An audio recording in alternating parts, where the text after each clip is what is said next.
உலகமே அழிந்து போகும் என்று நினைத்த அந்த ஒரு நொடியில் சிவபெருமானின் நெற்றியில் இருந்து வெளிப்பட்ட அந்த கொடூரமான ஒளி யாரை எதிர்கொண்டது தெரியுமா?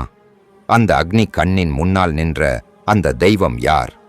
இன்று நீங்கள் கேட்கப் போவது சிவபெருமானின் மூன்றாவது கண் எப்படி திறந்தது, ஏன் திறந்தது, அது திறந்தபோது உலகத்தில் என்னென்ன அதிசயங்கள் நடந்தன, யார் யார் அதை எதிர்கொண்டனர் என்ற முழுமையான கதை.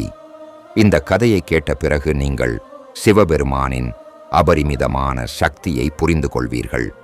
இது வெறும் புராண கதை இல்லை. இது நமது அன்றாட வாழ்க்கையில் நடக்கும் சவால்களுக்கு ஒரு ஆழமான தத்துவ பாடம். சத்திய யுகத்தின் இறுதி காலம். கைலாச பர்வதத்தின் உச்சியில் பனியால் மூடப்பட்ட அந்த புனித சிகரத்தில் சிவபெருமான் தனது நித்திய தியானத்தில் ஆழ்ந்திருந்தார். அவருடைய நீண்ட கூந்தலில் கங்கை நதி மெதுவாக ஓடிக்கொண்டிருந்தது. நெற்றியில் மூன்றாவது கண் இறுக கட்டப்பட்ட நிலையில் இருந்தது. அந்த கண்ணின் ஆற்றல் கட்டுப்படுத்தப்பட்டு கொள்ளை அடக்கி வைக்கப்பட்டிருந்தது. அவருடைய முகத்தில் ஆழ்ந்த அமைதி இருந்தது. உலகத்தின் சமநிலையை பராமரிக்கும் பெரும் பொறுப்பில் அவர் மூழ்கியிருந்தார். பார்வதி தேவி கைலாசத்தின் மலர்ச்சோலையில் நடந்து கொண்டிருந்தாள். வசந்த காலம். எங்கும் பூக்கள் மலர்ந்திருந்தன. மல்லிகை, செம்பருத்தி, கமலம் என்று நறுமணம் காற்றோடு கலந்து வீசிக்கொண்டிருந்தது. ஆனால் பார்வதியின் மனதில் ஒரு சிறிய ஏக்கம் இருந்தது. அவள் நினைத்தாள், என் கணவர் எப்போதும் தியானத்திலேயே ஆழ்ந்திருக்கிறார்.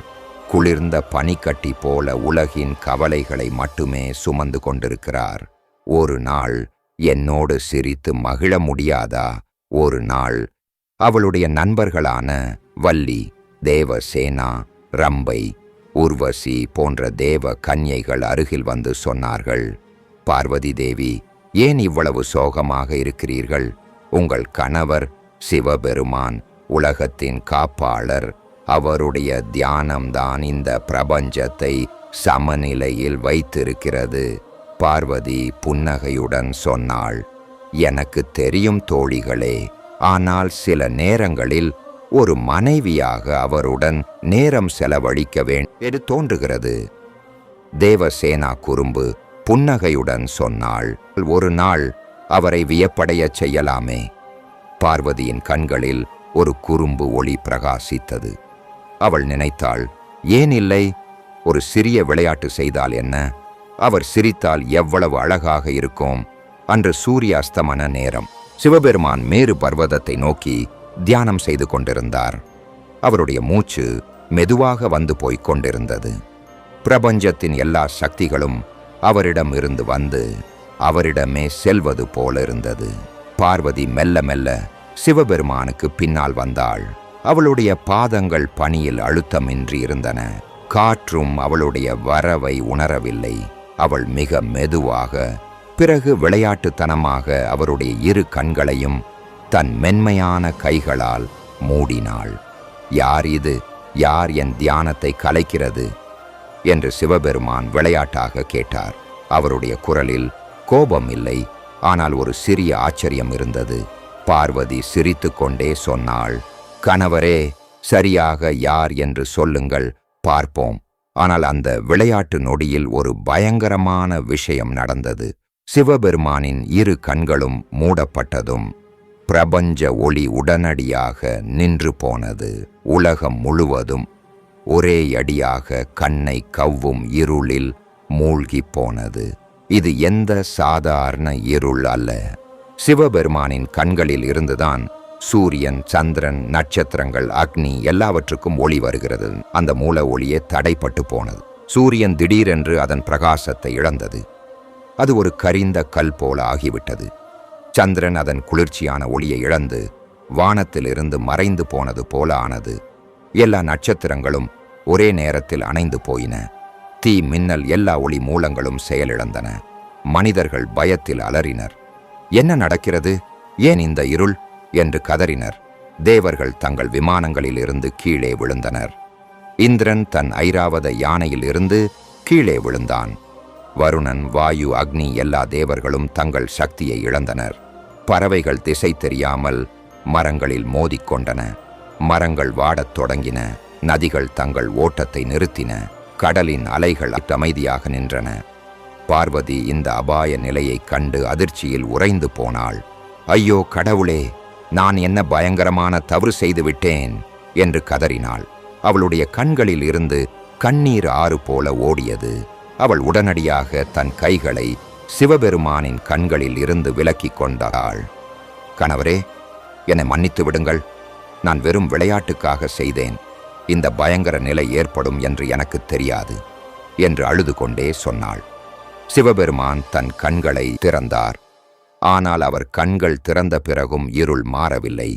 காரணம், பிரபஞ்சத்தின் ஒளி சக்கரம் கெட்டுப்போய்விட்டது. அதை மீண்டும் தொடங்க வேண்டும். பார்வதி, சிவபெருமான் தீவிரமான குரலில் சொன்னார், நீ என்ன செய்தாய் என்று உனக்கு தெரியுமா? இந்த பிரபஞ்சத்தின் ஒளி சக்கரம் சீர்குலைந்து விட்டது. என் கண்களில் இருந்து வரும் ஒளிதான் எல்லா ஒளி மூலங்களுக்கும் சக்தி தருகிறது. அந்த தொடர்பு துண்டிக்கப்பட்டு விட்டது. அந்த நேரத்தில் உலகம் முழுவதும் இருந்த மகான்கள், முனிவர்கள், தேவர்கள், மனிதர்கள், விலங்குகள் எல்லாமே சிவபெருமானை நோக்கி வேதனையுடன் பிரார்த்தனை செய்யத் தொடங்கினர். ஹர ஹர மகாதேவ, நீலகண்ட, உமையோடு கூடிய ஈசா, எங்களை காப்பாற்றுங்கள் என்ற மந்திர ஒலி எங்கும் எழுந்தது. சப்த ரிஷி மண்டலத்தில் இருந்த வசிஷ்டர், விஸ்வாமித்ரர், அத்ரி, பரத்வாஜ், ஜமதக்னி என்ற 7 பெரும் முனிவர்களும் கடுமையான தவம் செய்தனர். பரமேஸ்வரா, உலகத்தின் நிலைமையை பாருங்கள். குழந்தைகள் தாய்மார்கள் மடியில் அழுது கொண்டிருக்கிறார்கள். விலங்குகள் பசியாலும் பயத்தாலும் இறந்து கொண்டிருக்கின்றன. தேவலோகத்தில் இந்திரன் தன் சிம்மாசனத்தில் இருந்து எழுந்து, இந்த அபாயகரமான நிலையில் சிவபெருமானால் மட்டுமே நம்மை காப்பாற்ற முடியும் என்று சொன்னான். பிரம்மா தனது தாமரை ஆசனத்தில் தியானத்தில் ஆழ்ந்து, சிவா சிவா, உலகத்தின் சர்வநாசம் நெருங்கிவிட்டது என்று பிரார்த்தித்தார். விஷ்ணு பார்க்கடலில் ஆதிசேஷன் மீது படுத்திருந்த நிலையில் இருந்து எழுந்து, என் மித்ரா சிவா, இந்த பிரளயத்தை தடுக்க உம்மால் மட்டுமே முடியும் என்று வேண்டினார். அந்த அனைவருடைய வேதனை குரல்களும் அவர்களின் பிரார்த்தனைகளும் கைலாசத்தை அடைந்தன. சிவபெருமானின் இதயம் பரிவால் நிறைந்தது. அன்பே பார்வதி, நான் உன் மீது கோபம் கொள்ளவில்லை. ஆனால் இந்த இருளை அகற்ற ஒரே வழி இருக்கிறது. எனக்கு என் 3வது கண்ணை திறக்க வேண்டியிருக்கிறது. பார்வதி பீதியில் நடுங்கினாள். அவளுக்கு நன்றாக தெரியும், சிவபெருமானின் 3வது கண் திறந்தால் என்ன நடக்கும் என்று. அந்த கண்ணில் இருந்து வரும் அக்னி காமதேவனையே எரித்து சாம்பலாக்கிவிட்டது. அது எதையும் தகனம் செய்யும் ஆற்றல் கொண்டது. இல்லை கணவரே, தயவு செய்து வேறு வழி யோசித்து பாருங்கள். உங்கள் 3வது கண் திறந்தால் நான் கூட பாதுகாப்பாக இருக்க முடியாது என்று கெஞ்சினாள். சிவபெருமான் மிகுந்த அன்புடன் பார்வதியின் முகத்தை பார்த்தார். பார்வதி, நீ பயப்பட வேண்டாம். என் 3வது கண் அழிவுக்கு மட்டும் பயன்படுவதில்லை. அது அறிவையும் ஒளியையும் படைப்பையும் தரும். நான் என் சக்தியை கட்டுப்படுத்தி இந்த இருளை மட்டும் அழித்து உலகுக்கு ஒளி தருவேன். அவர் மேலும் சொன்னார், இந்த இருள் நீடித்தால் எல்லா உயிர்களும் அழிந்து போகும். உலகம் முழுவதுமே ஒரு பிரளயத்தில் மூழ்கிவிடும். அதை தடுக்க என்னால் முடிந்த ஒரே வழி இதுதான். அந்த வேளையில் உலகத்தின் எல்லா பகுதிகளிலும் பய சூழ்நிலை அதிகரித்துக் கொண்டிருந்தது. கடல்களில் அலைகள் வன்முறையாக அடித்துக் கொண்டிருந்தன. காற்று கொடுங்காற்றாக மாறியது. பூமி நடுங்கத் தொடங்கியது. எல்லா உயிரினங்களும் மரணத்தின் விளிம்பில் நின்று கொண்டிருந்தன. சிவபெருமான் ஆழ்ந்த மூச்சு எடுத்தார். மனதில் தெளிவாக நினைத்தார், பிரபஞ்சத்தின் நன்மைக்காக, உயிர்களின் பாதுகாப்புக்காக நான் என் 3வது கண்ணின் சக்தியை பயன்படுத்த வேண்டும். ஆனால் அதை கட்டுப்படுத்தி இருளை மட்டும் அழித்து உயிர்களுக்கு எந்த தீங்கும் இல்லாமல் செய்ய வேண்டும். அவர் பார்வதியை பார்த்து உறுதியான குரலில் சொன்னார், பார்வதி, உன் அருகில் இருந்து கொள். நான் என் 3வது கண்ணை திறக்கப் போகிறேன். ஆனால் என் சக்தியை முழுமையாக கட்டுப்படுத்தி வைப்பேன். சிவபெருமான் நிமிர்ந்து உட்கார்ந்தார். அவருடைய கைகள் யோக முத்திரையில் அமைந்தன. அவர் தன் நெற்றியின் நடுப்பாகத்தில் கவனத்தை செலுத்தினார். அவருடைய முகத்தில் தீவிரமான தியானத்தின் அறிகுறிகள் வெளிப்பட்டன. அவருடைய சுவாசம் ஆழமாகவும் ஒழுங்காகவும் மாறியது. கைலாச பர்வதம் முழுவதுமே அதிரத் தொடங்கியது. பனி பாறைகள் உருண்டு கீழே விழுந்தன. காற்று புயல் வேகத்தில் வீசியது. ஆகாசத்தில் மின்னல் தோன்றியது, இடி முழங்கியது. அனைத்து சக்திகளும் சிவபெருமானின் நெற்றியை நோக்கி கவனம் செலுத்தின. தேவர்கள், அசுரர்கள், மனிதர்கள், விலங்குகள், பறவைகள், மலைகள் அந்த மகத்தான நொடிக்காக காத்திருந்தன. அந்த வேளையில் சிவபெருமானின் நெற்றியில் ஒரு அற்புதமான நிகழ்வு நடந்தது. மூன்றாவது கண் மெல்ல மெல்ல திறக்கத் தொடங்கியது. அது ஒரு சாதாரண கண் அல்ல. அது ஞானத்தின் கண், சக்தியின் கண், காலத்தின் கண், அழிவின் கண், படைப்பின் கண். அந்த கண் முழுவதுமாக திறந்த நொடியில் அதிலிருந்து ஒரு அலாதியான ஒளி வெளிப்பட்டது. அது எந்த சாதாரண ஒளியும் அல்ல. அது பிரம்ம ஜோதி, அது தெய்வீக அக்னி, அது சக்தியின் முழு வெளிப்பாடு. அந்த ஒளி கற்றைகள் அனைத்து திசைகளிலும் பரவின. அவை இருளை முழுவதுமாக விழுங்கின. ஆனால் ஆச்சரியம் என்னவென்றால், அந்த அக்னி ஒளி கற்றைகள் எந்த உயிரையும் எந்த பொருளையும் சேதப்படுத்தவில்லை. அவை வெறும் இருளை மட்டுமே அழித்தன. உலகம் மீண்டும் ஒளியால் நிறைந்தது. சூரியன் தன் முழு பிரகாசத்தை மீண்டும் பெற்றது. சந்திரன் தன் குளிர்ச்சியான ஒளியுடன் மின்னியது. நட்சத்திரங்கள் வானத்தில் எல்லாம் ஜொலித்தன. அக்னி மீண்டும் எரியத் தொடங்கியது. மனிதர்கள் மகிழ்ச்சியில் ஆர்ப்பரித்தனர். ஜெய ஜெய சங்கரா, ஹர ஹர மகாதேவ் என்று கோஷமிட்டனர். தேவர்கள் ஆனந்தத்தில் தெய்வீக இசை வாசித்தனர். விலங்குகள் நிம்மதியின் பெருமூச்சு விட்டன. பார்வதி ஆச்சரியத்துடனும் நிம்மதியுடனும் கேட்டாள், கணவரே, இது எப்படி சாத்தியமானது? உங்கள் மூன்றாவது அக்னி எந்த அழிவையும் செய்யவில்லையே. சிவபெருமான் தன் மூன்றாவது கண்ணை மூடிக்கொண்டு அன்பான புன்னகையுடன் பதில் சொன்னார். அன்பே பார்வதி, என் மூன்றாவது கண் வெறும் அழிவுக்கு மட்டும் பயன்படுவதில்லை. அது முக்காலத்தையும் கண்டு உணரும். அது அழிவையும் படைப்பையும் காப்பையும் செய்யும். இன்று அது இருளை அழித்து உலகுக்கு ஒளியை பரிசாக கொடுத்தது. அவர் மேலும் விளக்கினார், என் அன்பே, என் மூன்றாவது கண் அன்பில் திறக்கும்போது அது படைப்பையும் காப்பையும் செய்கிறது. கோபத்தில் திறக்கும்போது அது அழிவை செய்கிறது. இன்று அது அன்பினால் திறந்தது. ஏனென்றால் உலகின் நன்மைக்காக திறந்தது. அந்த நாளை அடுத்து சிவபெருமானின் மூன்றாவது கண் திறந்த இந்த அதிசய கதை முழு பிரபஞ்சத்திலும் பரவியது. தேவர்கள், மனிதர்கள், முனிவர்கள் அனைவரும் இந்த நிகழ்வின் ஆழமான அர்த்தத்தை புரிந்து கொண்டனர். அதன் பிறகுதான் எல்லோருக்கும் தெள்ளத் தெளிவானது, சிவபெருமான் வெறும் அழிவின் தெய்வம் அல்ல, அவர் பாதுகாப்பின் தெய்வமும் கூட. அவருடைய மூன்றாவது கண் நம்மை அறியாமையின் இருளில் இருந்து மீட்டெடுக்கும் ஞான ஒளியை தருகிறது. அந்த நாளுக்கு பிறகு பார்வதி தேவி ஒரு முக்கியமான உண்மையை உணர்ந்தாள். அவள் சிவபெருமானிடம் சொன்னாள், கணவரே, இன்று நான் ஒரு பெரிய பாடம் கற்றுக்கொண்டேன். எந்த செயலும் எவ்வளவு சிறியதாக இருந்தாலும் அது பிரபஞ்சத்தில் பெரிய விளைவுகளை ஏற்படுத்தும். ஆனால் உங்கள் கருணையும் கட்டுப்பாடும் எப்போதும் எங்களை காப்பாற்றும். சிவபெருமான் மகிழ்ச்சியுடன் சொன்னார், அன்பே, இதுதான் வாழ்க்கையின் உண்மை. நம்முடைய ஒவ்வொரு செயலும் விளைவுகளை தருகிறது. ஆனால் அன்பும் பக்தியும் இருந்தால் எந்த தவறையும் சரி செய்து கொள்ளலாம். அந்த நிகழ்விலிருந்து பல அற்புதமான நிகழ்வுகள் நடக்கத் தொடங்கின. சிவபெருமானின் மூன்றாவது கண் அன்று திறந்த அனுபவத்தால் உலகில் பல புதிய விஷயங்கள் தோன்றின. முதலாவதாக யோகா மற்றும் தியானத்தின் புதிய முறைகள் உருவாகின. முனிவர்கள் கண்டுபிடித்தனர் நம்முடைய நெற்றியின் நடுப்பாகத்திலும் ஒரு ஆற்றல் மையம் இருக்கிறது.